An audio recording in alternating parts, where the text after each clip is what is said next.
Bonjour, c'est toujours Amine avec vous de Learn and Teach School. Aujourd'hui dans cette vidéo, je vais vous expliquer à quoi consiste le travail chez Learn and Teach.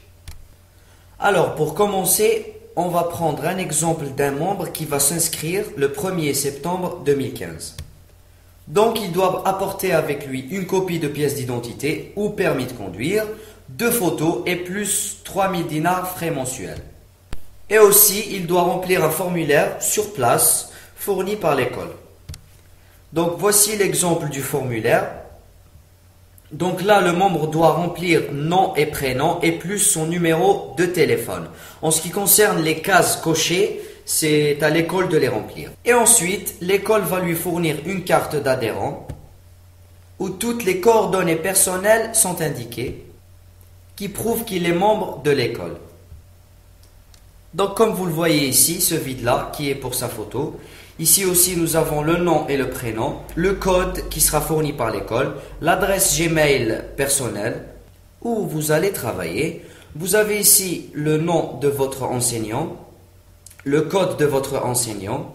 Nous avons le Gmail de votre enseignant, la date de l'inscription. Nous avons la date où vous allez créer le quiz. Nous avons la date aussi où vous allez donner à votre élève passer le quiz, le jour du contrôle. Nous avons ici aussi la date du test, le 28, et bien sûr la date de votre salaire. Vous avez le Gmail de votre contrôleur et le Gmail de l'école.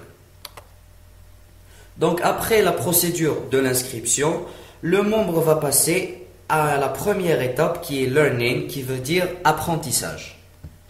Donc, il doit se diriger vers notre page Facebook officielle Learn and Teach pour télécharger le cours selon son niveau. Donc, comme vous voyez ici, voilà, le niveau 1. Donc, voici le lien qui correspond. En cliquant ici,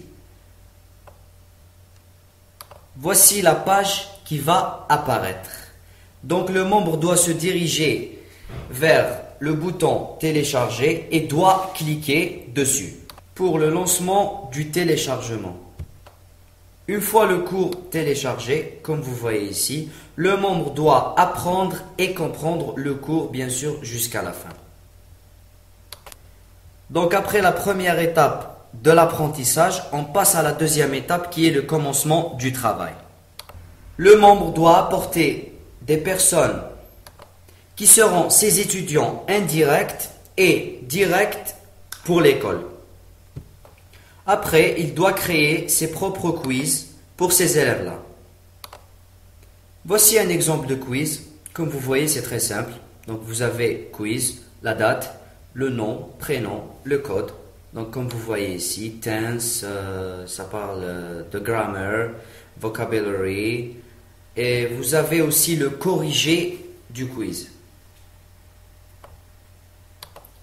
Vous devez savoir que le membre doit envoyer d'abord ces quiz-là à son contrôleur. Et donc pour faire cette procédure, le membre doit aller vers la boîte Gmail. Donc comme vous voyez ici, il doit cliquer sur Nouveau message. Vous avez cette icône-là. Vous avez l'adresse du destinataire, exemple contrôleur@gmail.com. Vous avez ici comme objet, exemple quiz 1 du niveau 1. Donc vous allez vers joindre un fichier, vous cliquez dessus. Donc vous avez l'exemple du quiz. Voilà, vous sélectionnez, vous faites ouvrir. Vous attendez qu'il se télécharge et vous mettez envoyer. Après l'envoi du message, le membre va recevoir le lendemain la validation de son quiz, voilà, comme vous voyez ici, bien sûr de la part de son contrôleur. Donc, comme je l'ai dit, le lendemain, le membre va vers sa boîte de réception. Donc, comme vous voyez ici, il a reçu validation du quiz. Le quiz validé. Donc, vous allez ici, vous allez cliquer sur télécharger. Donc, après avoir reçu la validation du quiz du contrôleur, le membre doit envoyer les quiz, bien sûr, validés à ses étudiants. Et pour faire cette opération, le membre doit aller vers sa boîte de réception et cliquer ici et cliquer bien sûr sur Contact.